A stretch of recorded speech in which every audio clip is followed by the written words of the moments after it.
शिक्षिका, थोर समाज सुधारिका, क्रांतीज्योती सावित्रीबाई फुले यांच्या जयंतीनिमित्त एकत्र आलो.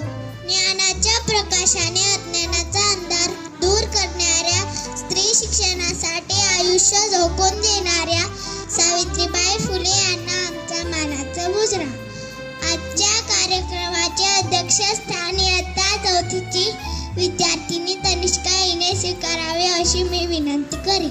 आताच माझ्या सहमित्रांनो जी अध्यक्षाबाबत सूचना मांडली त्यास मी संपूर्ण अनुमोदन देते. कार्यक्रमाचे अध्यक्ष व शिक्षकांना मी विनंती करेल की त्यांनी प्रतिमेचे पूजन करावे. प्रतिमेचे पूजन झालेले आहे, तरी पुढील कार्यक्रमाची धुरा माझ्या सहविद्यार्थ्यांनी स्वीकारावी अशी मी विनंती करेन.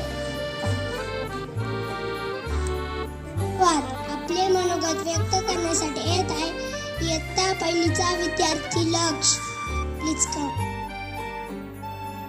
पासून आपण हे शिक्षण हे बळ आहे. सावित्रीबाई फुले यांचा विचार जाणण्याचा आपण संकल्प करूया. आजच्या कार्यक्रमाचे अध्यक्ष व सर्व आदरणीय शिक्षक आणि माझे मित्र-मैत्रिणी आपण कार्यक्रम शांतता ऐकून घेतला यासाठी सर्वांचे आभार मानते आणि अध्यक्ष संमतीने कार्यक्रम संपला असे जाहीर करते.